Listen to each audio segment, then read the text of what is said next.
The Engineer's Exile, The Vanishing Act.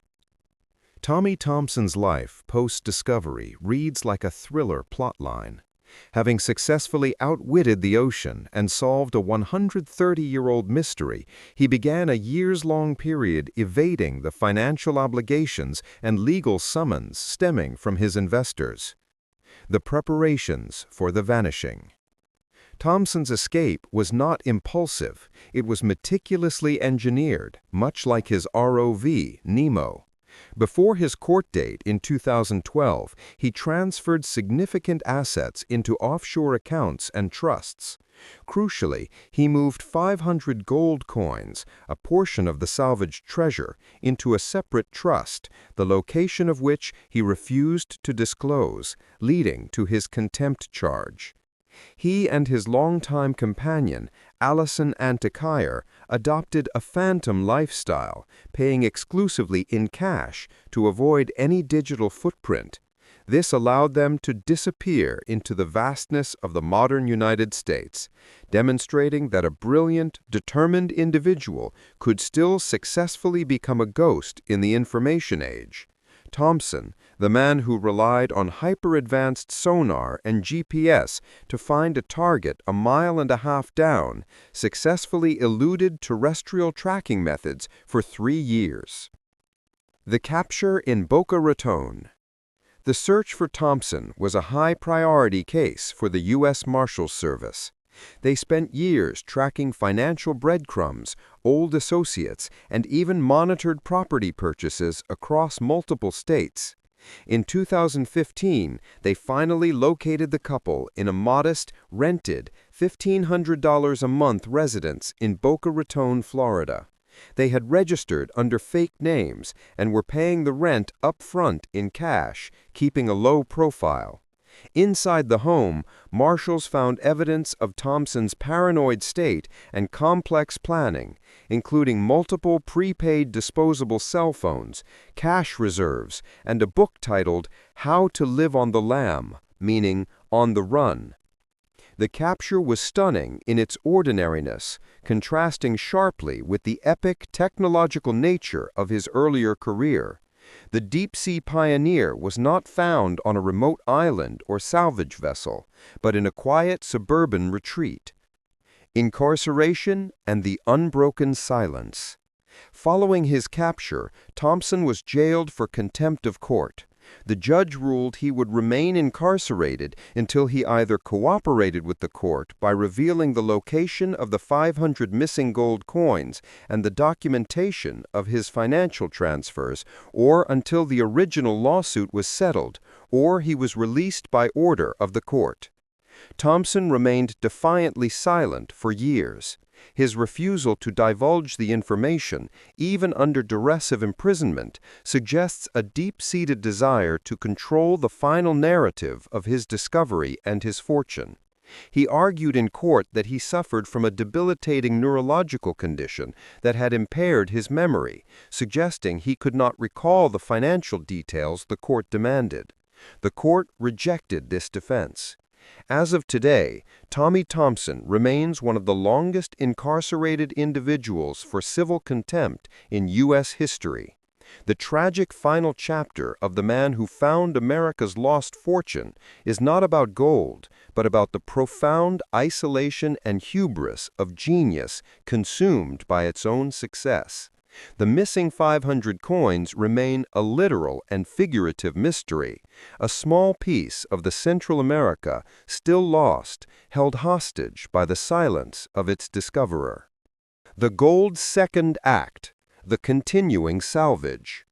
Thompson's incarceration, however, did not stop the ocean's hold from yielding more of its secret cargo. The wreck site of the SS Central America is so vast and the potential bounty so immense that modern salvage efforts were soon renewed. The new crew, Odyssey Marine Exploration, or OME. The legal battles following Thompson's discovery eventually allowed for a new phase of recovery. In 2014, court-appointed receiver Ira Owen secured permission to resume salvage operations, contracting with a highly experienced deep-sea recovery firm, Odyssey Marine Exploration, OME. OME brought a new generation of technology to the site, building upon Thompson's pioneering work. Their ROVs were even more advanced, capable of higher precision and endurance. Targeted recovery. OME didn't just retrawl the previously cleared areas. Using modern side-scan sonar and mapping technology, they identified new, undisturbed sections of the wreck site. They focused on areas where the hull had collapsed and sediment had shifted, revealing pockets of previously inaccessible treasure. The new haul. The OME operations proved that the bounty was far from exhausted. Between 2014 and 2017, they recovered thousands more gold and silver coins, additional ingots, and numerous artifacts. One notable recovery was a small, ornate key, believed to have belonged to a strongbox or personal safe, another poignant artifact from a lost life. The historical and economic impact continues. The ongoing recovery means the story of the Central America continues to impact modern finance and history. Numismatic redefinition. Each subsequent haul of coins further refined the known population of rare Goldrush-era currency. The condition of the deep-sea gold remains a collector's dream, fetching extraordinary prices and driving a continued scholarly focus on the economic history of the period. Technological legacy. The OME work, building directly on Thompson's innovations, solidified the SS Central America as the benchmark for technological deep-sea recovery, pushing the boundaries of remote archaeological investigation. An enduring fortune. The total estimated value of gold still lying on the ocean floor at the Central America site is estimated to be in the hundreds of millions of dollars. The ship of gold remains the most valuable sunken treasure in American history, an active and astonishing chapter in the nation's economic epic. The Ship of Gold remains a powerful, multi-layered historical epic, a tragedy that precipitated a financial crisis, a technological triumph that rescued history, and a human drama that led to the exile and imprisonment of its brilliant hero. The story began with a hurricane in 1857 and continues today in a federal prison cell and on the pitch-black ocean floor. Conquering the abyss, the technology of the impossible. The SS Central America lay 8,000 feet down, a depth so profound that traditional salvage methods were useless. The technical challenge was not just immense, it was considered impossible by most of the marine world. Tommy Thompson's success hinged on designing and fabricating an entirely new class of deep-sea technology, a feat of engineering often overshadowed by the gold itself. The ROV Nemo. Thompson's greatest innovation was the remotely operated vehicle, ROV, named Nemo, designed specifically for deep ocean archaeological work. Prior ROVs were bulky, slow, and mostly for observation. Nemo was a sophisticated, custom-built machine capable of precision work in a crushing, dark environment. Pressure management. At 8,000 feet, the water pressure is over 3,600 pounds per square inch. Nemo's electronics and cameras had to be housed in extremely durable, pressure-compensated titanium spheres. Acoustic navigation. Thompson's team developed a highly accurate acoustic navigation system called the Bottom Referenced System, BRS. It used transponders on the seafloor to triangulate Nemo's position with centimeter-level precision. This was essential because the massive bulk of the Central America lay hidden beneath a cloud of suspended silt, demanding that Thompson's operators could see the wreckage with sound when visibility was near zero. The vacuum cleaner arm. The retrieval of delicate historical artifacts required surgical precision. Thompson's team engineered a complex, multifunction manipulator arm with custom-designed tools. For recovering coins and dust, they invented a system nicknamed the vacuum cleaner. It was a hydraulic scoop and suction device capable of gently excavating and separating gold from the dense clay and silt, depositing the recovered treasure into secured containment baskets on the ROV. This gentle method ensured that fragile items like paper documents and preserved wood were not destroyed. Real-time visualization. To counter the perpetual darkness, Nemo was fitted with powerful lighting arrays and high-definition cameras, feeding a constant stream of visual data back to the surface ship, the Arctic Discoverer. Operators had to learn to essentially fly this sophisticated robot, coordinating the cameras, lights, and arms to perform complex, tiny movements 1.5 miles away. Thomson's invention of Nemo and its integrated systems essentially pioneered the field of deep ocean archaeology and recovery.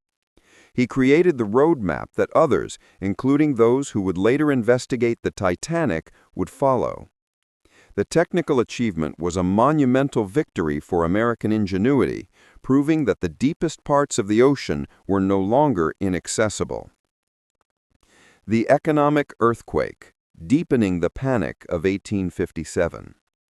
The loss of the Central America did not cause the panic of 1857, but it acted as the catalyst that turned a recession into a financial catastrophe, profoundly shaping the socio-political landscape of the nation on the eve of the Civil War. The gold standard and lost liquidity. The American financial system of the 1850s was deeply entrenched in the gold standard. Paper currency and bank credit were only as good as the physical gold reserves backing them. The $1.6 million, or over $300 million in modern value, aboard the Central America was not merely debt, it was the liquid reserve of major New York banks and financial institutions. When the news of the sinking reached New York on September 14, 1857, confidence was instantly shattered. The missing gold represented about 30% of the coin circulating in the United States. Bank runs. New Yorkers, fearing the banks could no longer convert their paper money into gold, or specie, began mass withdrawals. Banks were forced to suspend specie payments, essentially declaring they could not honor their commitments, which intensified the panic. The ripple effect. The crisis quickly spread. The failure of the Ohio Life Insurance and Trust Company in August had already raised red flags, but the Central America sinking was the final straw. Credit vanished, leading to the collapse of brokerage firms, manufacturing companies, and most crucially, railroad companies that had been wildly speculative. Political and social fallout. The Panic of 1857 was unique because it exposed profound political and social fault lines that would soon contribute to the Civil War. North versus South. The South, with its agricultural, export-based economy, primarily cotton, was initially less affected by the failure of Northern industrial and railroad speculation. Southern politicians, notably James Henry Hammond of South Carolina, famously declared, "Cotton is king," asserting the superiority and stability of the Southern economic model over the industrial North's volatile finance. This economic confidence fueled Southern nationalism and their belief that they could survive or thrive as an independent nation. The Homestead Act debate. The economic downturn spurred a political push for land reform. The Republican Party, which was gaining traction in the North, began campaigning vigorously for the Homestead Act, a law that would grant Western land to settlers for free. The economic desperation of the unemployed masses in the East gave urgency to this cause, promoting the idea of a free soil future for the West. This further inflamed tensions with the South, which viewed the act as a threat to the expansion of slavery into new territories. rise of the Republican Party. The Democratic Party, then in power under President James Buchanan, failed to manage the crisis effectively, adhering to laissez-faire principles. This economic mismanagement was a major factor in the subsequent surge of the Republican Party, helping to pave the way for Abraham Lincoln's election in 1860. The panic fueled a feeling of systemic failure, pushing voters toward a new political solution. The loss of a single ship and its golden cargo, therefore, did more than just trigger a depression. It accelerated the dissolution of the Union, providing both economic and political ammunition for the ideological conflict that was brewing. The gold, lost to the deep, profoundly influenced the path that led to the American Civil War. The court's Solomonic decision. The case, which dragged on for years in federal court, became a landmark in maritime law. In a pragmatic compromise, the court recognized the undeniable ingenuity and immense expense incurred by Thompson's team. The final ruling upheld the principle of salvage, granting the Columbus America Discovery Group, Thompson's company, the vast majority of the treasure, 92%, while compensating the insurers with the remaining 8%. This decision validated the enormous risk taken by private investors in deep-sea technology. It was, in effect, a massive payout to the financiers of scientific endeavor. The gold was not merely found, it was legally won. The vanishing and the financial black hole. The legal victory should have been the end of Thompson's incredible saga, solidifying his place as a hero of science and exploration. Instead, it became the beginning of his descent. The investor revolt. Thompson and his team began the sale of the gold, realizing an unprecedented fortune. However, many of the original 161 investors who had gambled their savings on the eccentric scientist complained that they were not receiving their due share of the proceeds. They accused Thompson of mismanaging the assets, hiding the full extent of the recovered gold, and engaging in questionable financial practices. The accusations focused on what happened to the proceeds from the initial sale of the gold. In legal filings, investors alleged that funds had been diverted through offshore accounts and shell companies. Thompson, an engineer who had mastered the laws of physics and the deep ocean, seemed to have run afoul of the most fundamental laws of finance and contract. The contempt of court. In 2012, two of the original investors, along with a firm that acquired the rights to the salvage, sued Thompson. A federal judge in Columbus, Ohio, ordered him to appear in court to answer questions about the missing gold and the location of 500 gold coins, which, it was alleged, had been transferred to a trust. Instead of complying, Thompson vanished. He became a ghost, demonstrating the same meticulous preparation and evasive skill in his personal life that he had used to hunt for a sunken ship. He was declared a fugitive, held in contempt of court for failing to disclose the location of the assets. The capture. For 3 years, the U.S. Marshals Service hunted him. They finally tracked him to a quiet, rented compound in Boca Raton, Florida, which he paid for exclusively in cash under an assumed name. The irony was devastating. The man who had solved a 130-year-old financial mystery using cutting-edge technology to find one of the world's most desired treasures was captured in a mundane, old-school police sting.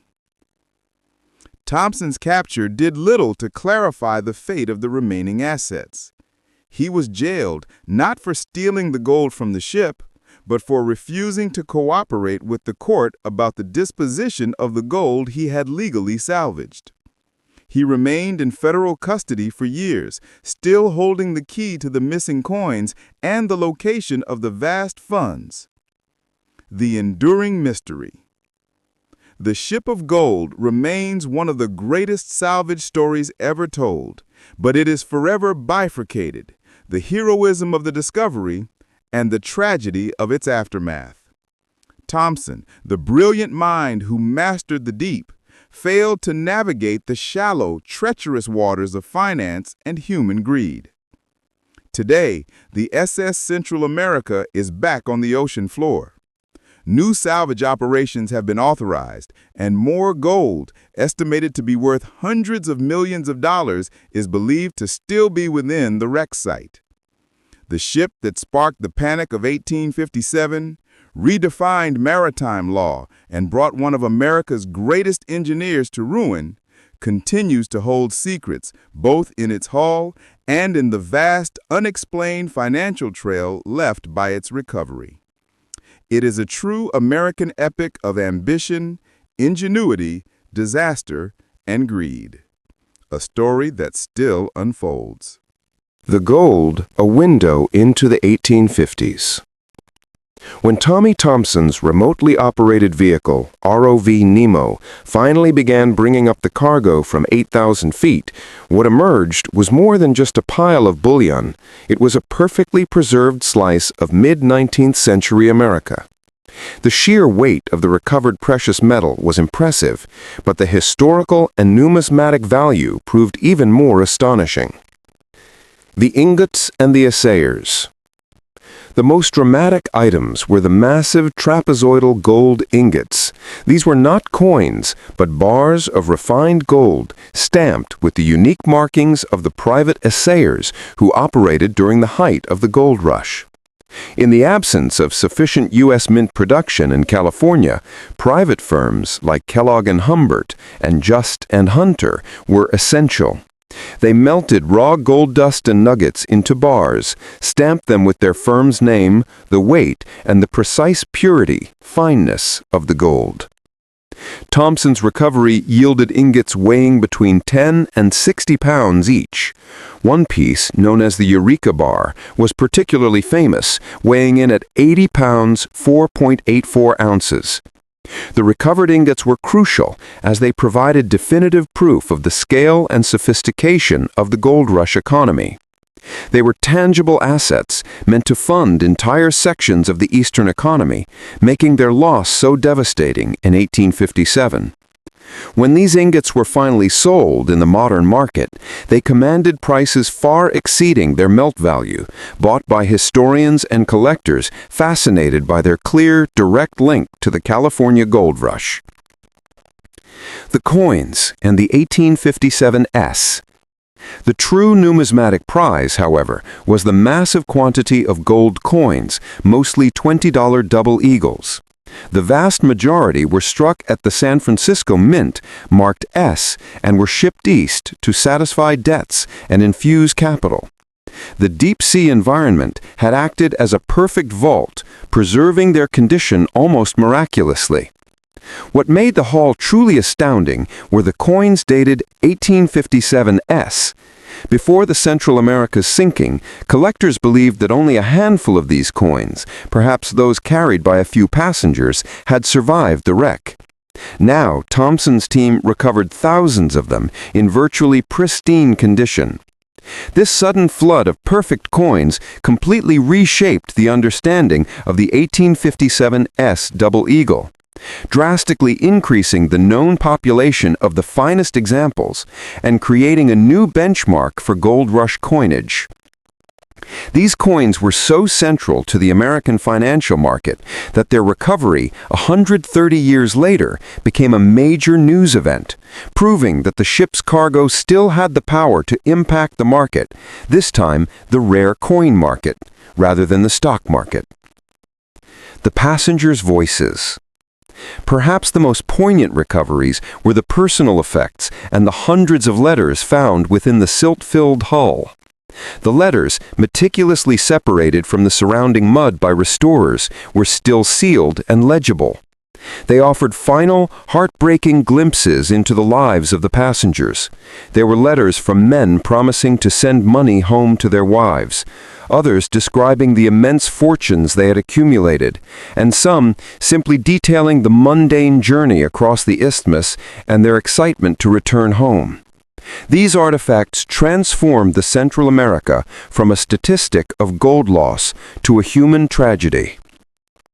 Other astonishing finds included early examples of daguerreotype photographs, clothing, and even the remnants of Captain Herndon's last meal, all preserved in the deep-sea cold. A pair of rugged trousers, believed by some historians to be among the earliest surviving examples of Levi Strauss's iconic denim work pants, were found, cementing the link between the gold rush, its supplies, and the fortunes that were sailing back east. The Central America was not merely a sunken ship, it was a museum of the gold rush, perfectly preserved at the bottom of the ocean. The legal abyss, a battle over sovereignty and salvage. The moment Thompson announced the successful location of the ship of gold, a legal firestorm ignited, a battle that proved to be more grueling and costly than the search itself. The principle of abandonment. Thompson's argument, supported by his investors, rested on the maritime principle of abandonment. Since the insurance companies had paid the claims in 1857 and then made no effort to find a ship for a century, Thompson argued they had relinquished all ownership rights. The gold was therefore deemed salvage, legally belonging to those who, at great personal and financial risk, had located and recovered it. The insurance companies countered, claiming that they had merely transferred the risk, not their ultimate ownership, and had simply waited for the necessary technology to emerge. This was a critical test case.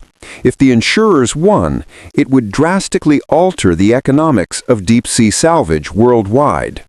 What they found surpassed all expectations.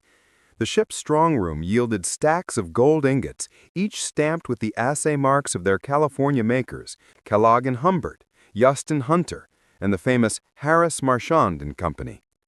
Some of the ingots weighed more than 50 pounds. One, the largest ever recovered from a wreck, weighed a staggering 80 pounds.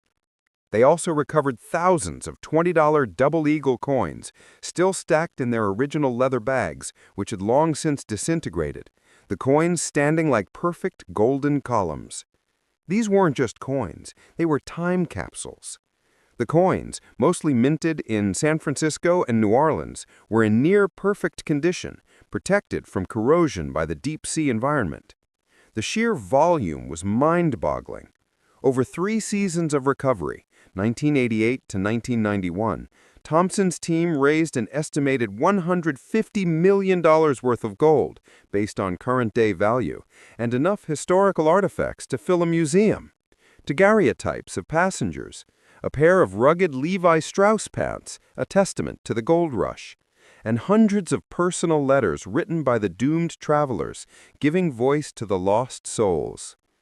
The letters, sealed in the deep-sea muck, were carefully dried and read, poignant final words from wives to husbands, children to parents, all waiting for a ship that never arrived.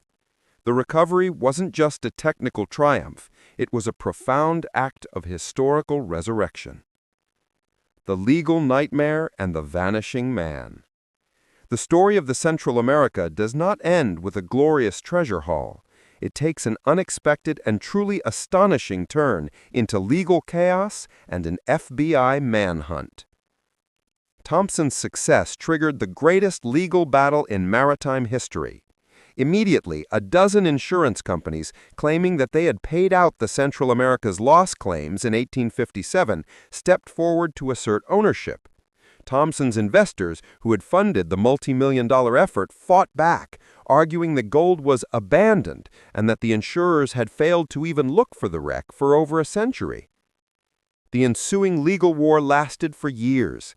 Eventually, the court ruled, in a complex decision, essentially awarding Thompson's group about 92% of the recovered treasure, recognizing their extraordinary risk and ingenuity.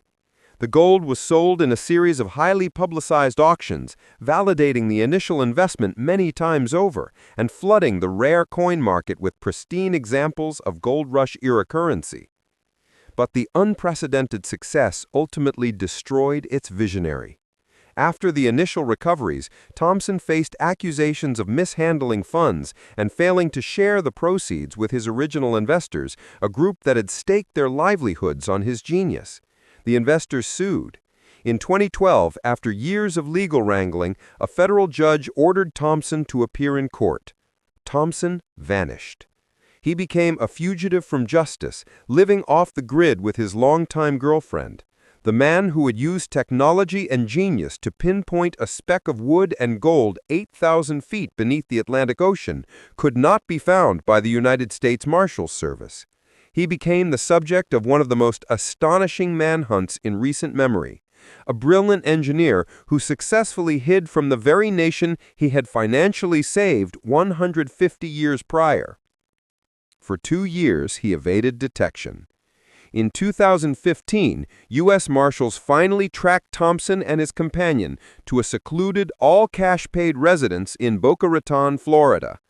The deep-sea pioneer who had found America's most famous lost treasure was apprehended not on the high seas, but in a mundane Florida suburb, with the last vestiges of his once immense fortune likely stashed away. The story of the SS Central America, therefore, are 3 astonishing tales woven into one: the economic disaster that reshaped American finance, the technological miracle that retrieved the impossible fortune, and the personal tragedy of the brilliant man who was simultaneously a hero, a pioneer, and a fugitive.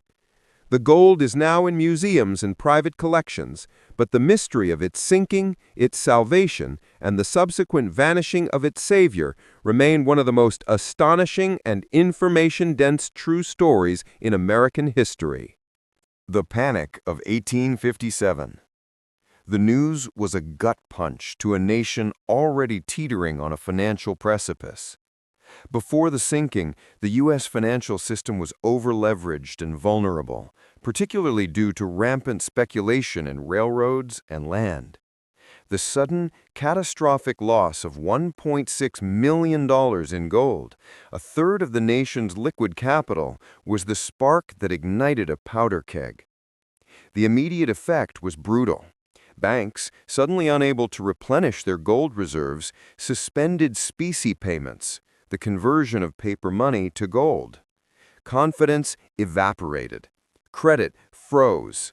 Within weeks, the entire financial system seized up. Businesses failed overnight. Factories closed. Panic swept the streets of New York, leading to a massive bank run. The Panic of 1857 was a severe economic depression, the first truly global financial crisis, and it was tied directly to a wreck at the bottom of the Atlantic. The gold was not just a hoard, it was the foundation of the credit structure of a rapidly industrializing nation. Its absence led to widespread unemployment, social unrest, and a national reckoning that would ironically help shape the monetary policy of the Union on the eve of the Civil War. The shipwreck had become an economic earthquake. The gold was lost, the men were dead, and for a century, the final resting place of the ship of gold remained one of the great mysteries of the deep, a phantom weight on American history. The modern quest, a technological miracle. Fast forward 130 years. The wreck was now legend, known as a theoretical gold mine, but impossibly deep. The average depth of the ocean floor is about 12,000 feet, but at 8,000 feet, the pressure is immense, the darkness absolute, and the environment utterly hostile. For context, the Titanic lies at 12,500 feet, but the technology to explore that was still decades away when the hunt for the Central America began. Enter Tommy Thompson, a brilliant, eccentric, and driven deep-sea engineer from Ohio. Thompson was not a treasure hunter. He was a scientist, obsessed with the challenge of finding something previously deemed unfindable. In the early 1980s, Thompson and his Columbus America Discovery Group raised $12 million from 161 private investors, promising a scientific approach to a classic treasure hunt.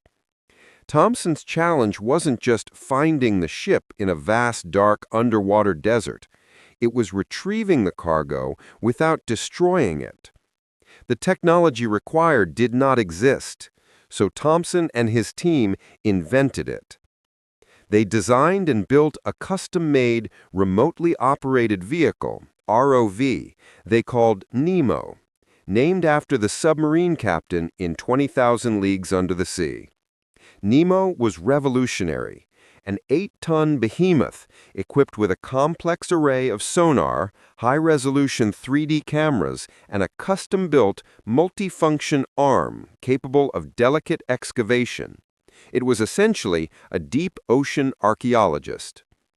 Thompson's methodology was meticulous and information-dense. He didn't just drag a magnet across the seabed. He utilized data from historical logs, contemporary news accounts, and even old oceanographic drift charts to create a probabilistic map of the wreck site. In 1988, after years of painstaking work and failed attempts, Thompson's team, operating from the research vessel Arctic Discoverer, finally located the wreck. The site, transmitted by Nemo's cameras from 8,000 feet below, was astonishing. The Central America sat upright on the seafloor, her immense wooden hull remarkably preserved by the cold, oxygen-poor water. The sheer cliffs of the ship's shattered sides were coated in a strange orange-brown sediment, and everywhere, gleaming against the dark silt, was the reason for the disaster, the cause of the panic, and the object of the search: gold. The resurrection of the Golden Age. The first gold coin Thompson's team recovered was an 1850 $20 double eagle. It looked as if it had been minted yesterday. The recovery process was a technological ballet. Nemo's arm, guided by highly trained operators, delicately excavated the wreck. The story I will focus on is the Great American Gold Heist and the Mystery of the Lost Ship, centered around the lesser-known but historically documented sinking of the SS Central America, often called the Ship of Gold, and the astonishing, decades-long saga of its recovery. It touches on American economic history, technological triumph, legal battles, and a literal treasure trove. The Great American Gold Heist and the Mystery of the Lost Ship. The year is 1857. Picture San Francisco, not as the tech hub of today, but a roaring, chaotic, sun-baked sprawl of wood and canvas, a city built on the shimmering, undeniable promise of gold. The California gold rush was not over. It had simply transitioned. The lone prospector, with a pan, was being replaced by sophisticated mining operations, but the fundamental truth remained. Mountains of gold dust, nuggets, and newly minted coins, America's fortune, had to get from the West Coast to the eastern banks, and the only way was a perilous sea and land journey that made every shipment a high-stakes gamble. This is the story of a fortune so vast it literally held the American economy in its balance, a sinking that triggered a financial panic, and the single most extraordinary, decades-long technological hunt for a lost treasure that had to be found to correct history. The City of $1 Billion. On August 20th, 1857, the sidewheel steamer SS Sonora docked in Panama City, carrying the single largest gold shipment to ever leave California.